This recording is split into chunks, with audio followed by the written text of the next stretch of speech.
Кыргыз эли байыртан жылкы баласын барктап, баалап, ага аяр мамиле жасаган калк. Анткени көчмөн турмушта жылкыдан өтөр жардамчы жок болчу.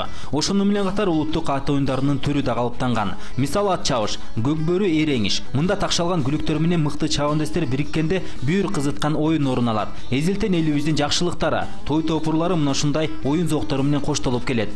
Бүгүн да кыргыз эли ат жалында ойногон кыргыз жигиттеринен колу кур эмес. Алардын бири Аскат Мураталиев. Ал 6 жаштан бери жылкы баласы менен бирге чоңоюп, ат чабыштарга катышып, учурда Бишкек шаарындагы Ак Куло ат майданында күлүктөрдү ат чабыштарга даярдайт. Бүгүн ал адаттагыдай эле жумушуна киришти.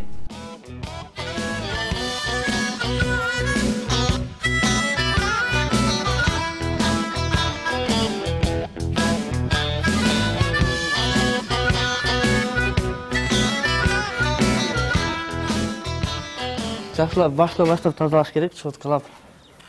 Бул тазалаган сайын ат жеңилдейт, өзүнө эс алып жүрөт да, эс алып жатып. Адам деле эртең турганда бетин жуат да. Беттен сүртүп, щеткалап өтүп тазалап, анан кийин үстүн тазалайсыз да.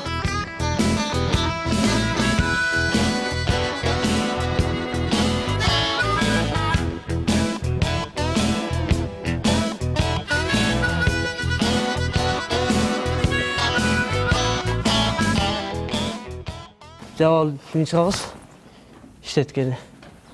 Нушуп, тердеп, өзүм жеңил алып жүргөнгө дайындап.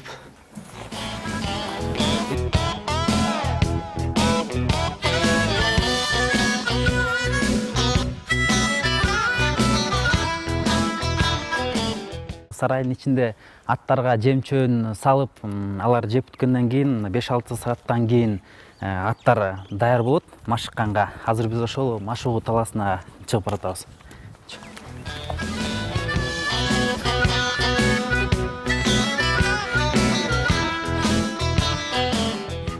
Эң биринчиден мына бул күлүктөр машыгуу талаасына чыкканда биринчи бастырылат, жай бастырылат, анткени булардын ошол машыгууга, кийинки машыгууларына денелери жебиш үчүн.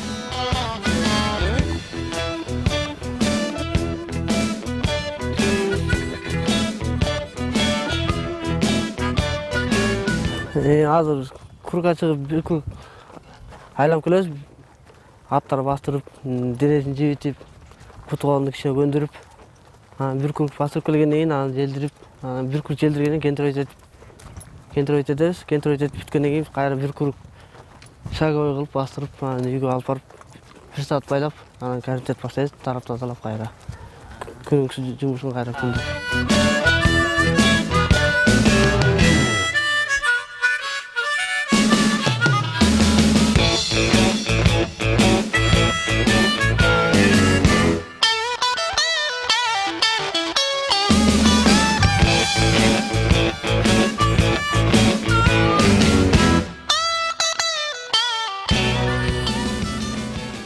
Тарыхка кайрылсак, эң алгачкы чабандестер клубу 1775-жылы Англияда түзүлгөн. Так ушул жылдан тарта ат чабуу мелдешинин жалпыга бирдей эрежелери жана чабандест кесиби түптөлө баштаган.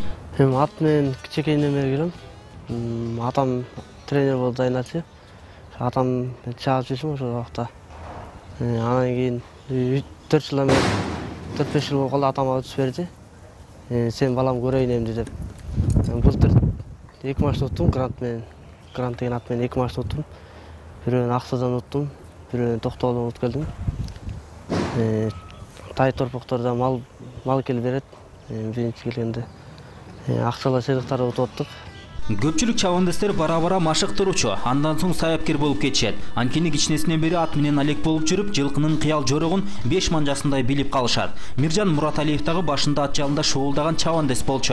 Азыр ал Ак Куло ат майданында саяпкер. Аттын таптоонун эрежеси аябай. Даже бир ай айтсаң да түгөнбөйт да. Мунун аттын мисалы үчүн кыскача айтканда эле, биринчи жай шаговой менен баштайсың, бастырып баштайсың, анан кийин желдирип баштайсың бир ай. Анан бир ай желдиргенден кийин жай-жайдан чурката баштайсың. Ошентип жакшы даярдык аламанга, чоң аламанга 7 айда, 6-7 айда даяр болот да. Жакшы аябай жакшы даяр болот. Негизинен дүйнөлүк талап боюнча чабандестердин орточо салмагы 50 килограммдын тегерегинде болушу шарт. Ал эми жашына жана боюна талап жок. Кыргызстанда көбүнчө жеңил салмактагы 13 жаштан 16 жашка чейинки балдар ат чабышат. Негизи ат чабыштын эки түрү болот да. Гладкий чабыш деп коет, жанагындай жакын дистанцияга чабышат. Алардын 55 килограмм ушундай болуш керек да, 50-55 килограмм. А биз аламан чабабыз да, негизи казак кыргыздар аламан чабат. Аламанга жеңил бир 30 килограммдан бир 40 килограммга чейин болсо жакшы да, жеңил. Биз анткени узак аралыкка чабылат да. Ошол жакшы да. Чындыгында саяпкер менен чабандестин түйшүгү көп. Миржан мырзанын айтымында гүлүк ат багуудагы эң негизги түйшүк аттын бутуна жаракат алдырбай сактоо. Булардын эң түйшүгү мына буту кетип калат көбүнчө. Булардын буттары назигирээк болот, чистокровныйлардын. Анан ушу буту травма алып калат, ошонусу гана да. Анысын дарылап, эптеп ошонусунан буту жакшы болсо эле болду, анан калганын өзүбүз даярдап чабабыз. Акыркы кездерде ат оюндарына болгон элдин кызыгуусу артып барат. Мындан улам чабандестерге, саяпкерлерге болгон талап да жогорулап, алардын иши көмүскөдө калбайт деген ишенич жогору.